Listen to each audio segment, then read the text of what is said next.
Hello बच्चों, मैं आपका फिजिक्स फैकल्टी इंजीनियर सुमन सर तो आ चुका हूं आपके सामने आज जे एडवांस 2026 का एक और बेहतरीन सा क्वेश्चन लेकर। ये थर्मोडायनामिक्स का क्वेश्चन है बच्चों।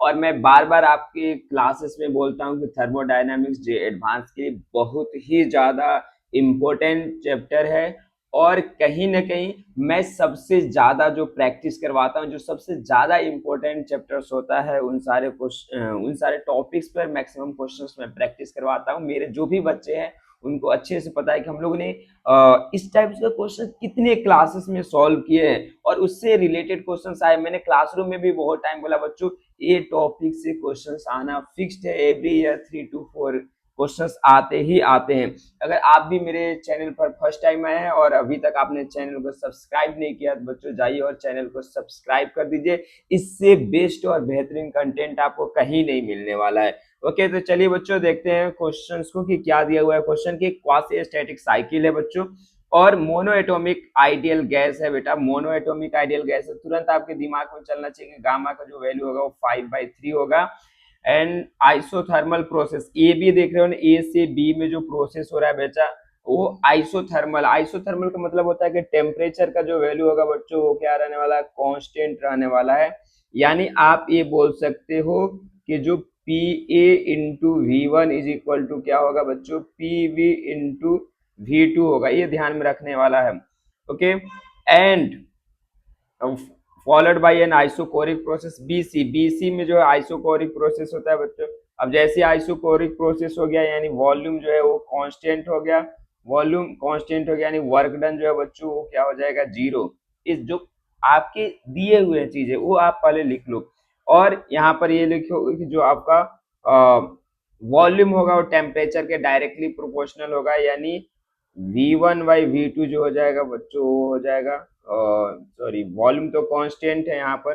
तो अगर हम लोग बात कर दें प्रेशर के साथ अगर बात कर दिया जाए तो P1 जो हो जाएगा बच्चों, P1/P2 जो हो जाएगा वो किसके इक्वल हो जाएगा, P1/P2 को अगर बात कर दिया जाए तो P/T जो होगा वो P1/T1 जो होगा बच्चों, P1/P2 is equal to T1/T2 को इक्वल होगा। सिंपल सा चीज है, यानी T1/T2 यानी TB/TC के इक्वल होने वाला है बच्चों। और बात करते हैं C2A में जो है एडियाबेटिक प्रोसेस है, यानी डेल्टा क्यू का जो वैल्यू है वो क्या होने वाला है, जीरो होने वाला है। वाह, क्या मतलब यहाँ पर क्वेश्चंस में ट्विस्ट होने वाला है। तो आप देखिए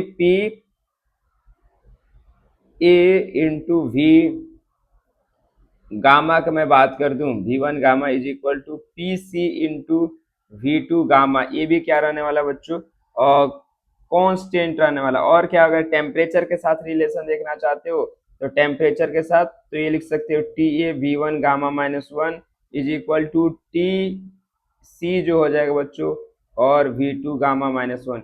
ये आपका ये सारे का सारा चीजें आता है। चलिए अब हम लोग एक एक करके, यहाँ पर V2/V1 का जो वैल्यू दे दिया 8 दिया हुआ, तो मैं एक एक करके सारे के सारे ऑप्शन को हम लोग डिकोड करते हैं, क्वेश्चंस को सॉल्व करते हैं और देखते हैं कि कितनी आसानी से हम लोग क्वेश्चन को सॉल्व करते हैं। मैं बेटा सबसे पहले आता हूँ ऑप्शन नंबर डी में आते हैं। हम लोग इजी चीजों को पहले स्टार्ट करते हैं। बोला कि V2/V1 is equal to 8, then pressure of the gas at A is 4 times the pressure of gas at B. तो यानी ए और बी के बीच में अगर V1/V2, बच्चों कितना आसान सा दे दिया है कि अब देखो PA/V1 is equal to PB/V2, तो आप सिंपल से कर सकते हो कि जो आएगा PA/PB जो हो जाएगा बच्चों वो क्या हो जाएगा, V2/V1। V2/V1 8:1 दिया है, यानी प्रेशर ऑफ ए जो हो जाएगा 8 times of pressure of B हो जाएगा। तो जो ऑप्शन नंबर डी हो जाएगा बच्चों, ये तो यहीं पर ही गलत हो गया, इसको आपको मतलब चूज करना ही नहीं है। तो ये जो ऑप्शन हो जाएगा वो रॉन्ग हो जाएगा। हम लोग सी ऑप्शन का बात करते हैं बच्चों। सी ऑप्शन में क्या बोल रहा है कि V2/V1 का वैल्यू अगर 8 होता है तो जो टेम्परेचर होगा ए पर वो 4 टाइम्स होगा the temperature of the gas at C. तो बच्चों यहाँ पर देखिए ए टू सी में तो मैं ये टेम्परेचर के साथ रिलेशन बोल रहा है, V2/V1 दे दिया, तो तुरंत मैं ये वाला रिलेशन अप्लाई करूंगा बच्चों। कौन सा relation, TA/V1 gamma -1 is equal to TC/V2 gamma -1। तो कुछ नहीं करना बच्चों, इस रिलेशन को जब अप्लाई करोगे तो आपको क्या देखने को मिल जाएगा कि जो आपका T C by T A का जो वैल्यू होगा, ध्यान से समझते जाइएगा कि T C by T A का जो वैल्यू होगा ना बच्चों, टी सी और सॉरी हमें तो T one by T two पूछा हुआ है, तो यहाँ से हम लोग देख लेते हैं कि जो T A by T C का जो वैल्यू होने वाला है वो V two by V one और गामा माइनस वन होगा बच्चों। ये हो गया 8, गामा माइनस वन यानी 5/3 - 1, यानी इसको 8 लिख लो और 2/a कितना हो जाएगा बच्चों, 3 हो जाएगा।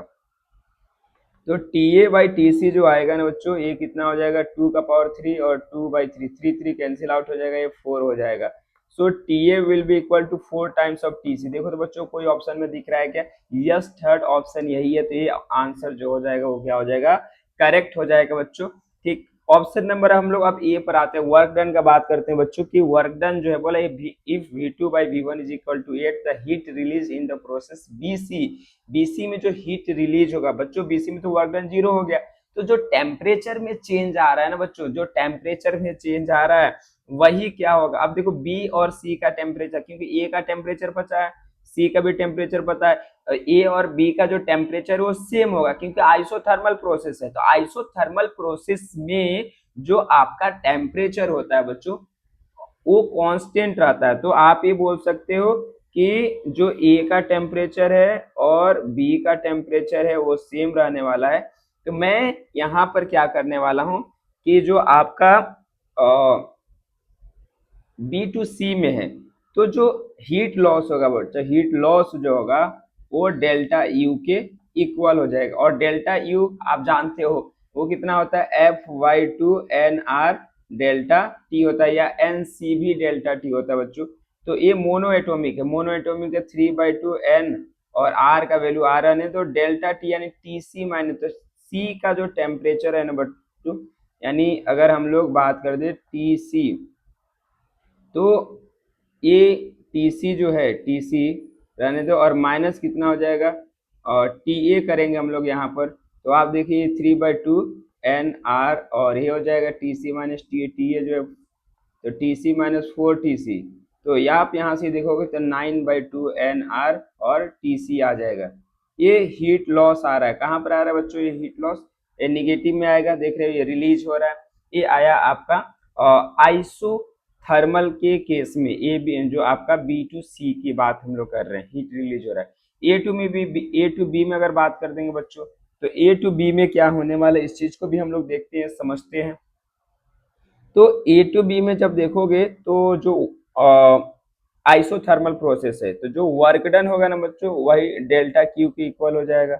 सो डेल्टा क्यू यहाँ पर जो आएगा आप देख लीजिए वो कितना हो जाएगा, और इसके लिए जो फॉर्मूला होता है ये आप लिख सकते हो कि ये हो जाएगा आपका और NR और ये हो जाएगा TA और V2/V1 ln V2/V1 होगा बच्चों, ये हो जाएगा ln V2/V1। ओके, ये फॉर्मूला होता है।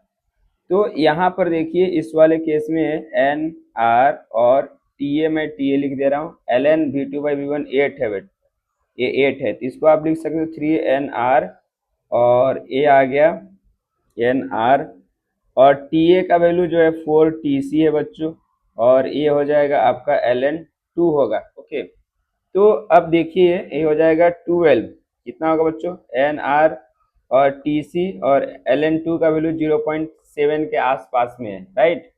तो आई थिंक जब इसको आप सब्स्टिट्यूट करोगे, सब्स्टिट्यूट कर दोगे तो जो वैल्यू आ जाएगा वो कितना आ जाएगा, ये 12 और 8.4 के आसपास में NRTC आ रहा है।